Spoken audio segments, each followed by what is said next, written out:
Olá, boa noite. Seja bem-vindo, seja bem-vinda, seja muito bem-vinda.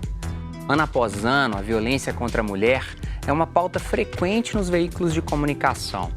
Nos últimos tempos, a quantidade de feminicídios impressiona. Segundo o diagnóstico de violência doméstica e familiar contra a mulher divulgado pela Secretaria de Estado e Segurança Pública em Minas, no ano passado foram registrados 433 feminicídios, 156 deles consumados, 277 tentados. Porém, agressão e morte são apenas um aspecto da violência sofrida pelas mulheres, já que ela também está presente no âmbito social, na luta para conquistar igualdade e direitos nessa relação com os homens. Hoje, o Horizonte Debate vai discutir a violência contra a mulher e o que os movimentos feministas e o poder público têm feito para combater esses casos. Participam conosco Elizabeth Fleury, socióloga, escritora e jornalista, fundadora do movimento Quem Ama Não Mata. Marcelo Gonçalves de Paula, juiz titular do 2º Juizado de Violência Doméstica e Familiar contra a Mulher de Belo Horizonte, e Cida Falabella, historiadora, mestre em artes e vereadora de Belo Horizonte pelo PSOL. O programa de hoje é Marielle Presente também. Marcelo, por que é importante distinguir o homicídio do feminicídio? Uma questão técnica, primeiro, para a gente começar. Isso é um marco no movimento feminista. Eu acho que primeiro a gente sai dessa nomenclatura muito machista. Você vê, homicídio é uma estruturação que a gente já tem estabelecido durante décadas, em que se tratava a humanidade ainda como a figura de homem, e a gente tem, a partir da legislação, um delito específico em que traz essa figura da vítima mulher num contexto de gênero tipificado no Código Penal. E não é o simples recorte histórico para ter a vítima como mulher, mas é em um contexto de gênero. Essa é a grande diferença. Então, matar uma mulher que deu esse nome feminicídio, mas dentro de toda essa estrutura que a gente convive da violência doméstica. Então, a importância está em reconhecer que hoje há um delito que protege essa mulher vítima de violência doméstica familiar e também aquela em decorrência de um contexto de gênero. Elizabeth, qual que é a importância? Há pouco tempo, a gente viu, há semanas atrás, no Supremo Tribunal Federal, uma discussão que polarizou novamente, né, entre conservadores e movimentos da esquerda e movimentos sociais, dizendo que não havia necessidade de se distinguir nos crimes de ódio, nos crimes de racismo, algo específico contra os homossexuais. O que é importante na diferença entre o homicídio do feminicídio? É importante você designar e determinar o fato de a mulher estar sendo assassinada pela condição de ser mulher, de ser fêmea. Quer dizer, quando você faz um estudo ou quando você tipifica juridicamente, quando você reconhece que isso é um crime, mas pela condição de gênero, e no caso é bom esclarecer, pelo fato de ser uma mulher, quer dizer, há uma rejeição, há uma como é o nome daquele... Discriminação. Não, eu esqueci, uma figura de linguagem que a gente usa para explicar. Enfim, um tipo de preconceito relativo à questão da misoginia. Né? Que, em geral, até não se usa muito essa expressão popularmente falando. Quer dizer, é um preconceito com o fato da pessoa ser uma mulher. Então, quando ela sofre uma violência extrema que provoca a morte, é importante que a sociedade se veja neste ato e reveja as suas atitudes. Quer dizer, quando você nomeia, quando você determina, você está devolvendo para a vida social como um reflexo de um espelho aquilo que ela está produzindo. E é necessário que a sociedade se veja e faça uma revisão dos seus valores. Por que as mulheres morrem? A gente vive uma sociedade que se constrói, né, sobre a figura do homem branco, supostamente hétero, e que vem calando as mulheres há séculos, né? A construção de uma sociedade também com base no capital, né? Então, é uma construção histórica. E é bom, a gente, como Brecht fala, né, nada é impossível de mudar, porque a gente tem que ver as coisas em perspectiva, ou seja, não é natural que seja assim. Não é natural que as mulheres sejam discriminadas, não é natural que as mulheres sejam consideradas menores. Na verdade, toda a história da humanidade, você vê a tentativa de reverter esse quadro, né, das mulheres sendo queimadas, das mulheres sendo subjugadas, massacradas. E é um sistema de funcionamento da sociedade que faz mal também aos homens, porque o machismo é algo muito tóxico para o dia a dia dos homens. É uma situação que deixa todas nós em risco, né? E os homens numa situação de muito empobrecimento, eu acho, intelectual, amoroso, afetivo, porque nesse desequilíbrio não é possível produzir uma sociedade justa enquanto as mulheres não forem livres. Eu recebi uma família, Cida, juiz Marcelo e Elizabeth, no consultório há pouco tempo, onde o adolescente pedia socorro, porque ele estava namorando uma mocinha e a mocinha ia fazer uma viagem. Eles começaram a namorar e essa viagem já estava marcada há muito tempo e ele não sabia.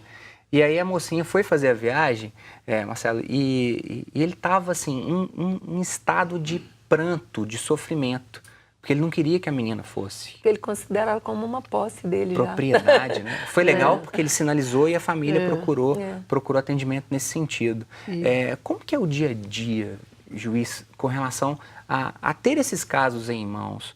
O que é a orientação com a lógica do feminicídio, né? O senhor é jovem, mas o feminicídio, essa discussão é uma discussão relativamente recente, com esse nome recente. O que é o dia a dia do trabalho do juiz que tem casos desse tipo nas mãos? Eu tive sido em 2 canteiros de obra hoje cedo. Para tratar lá mesmo na raiz, onde a gente tem um machismo mais fortalecido nessas questões culturais, são padrões de comportamento.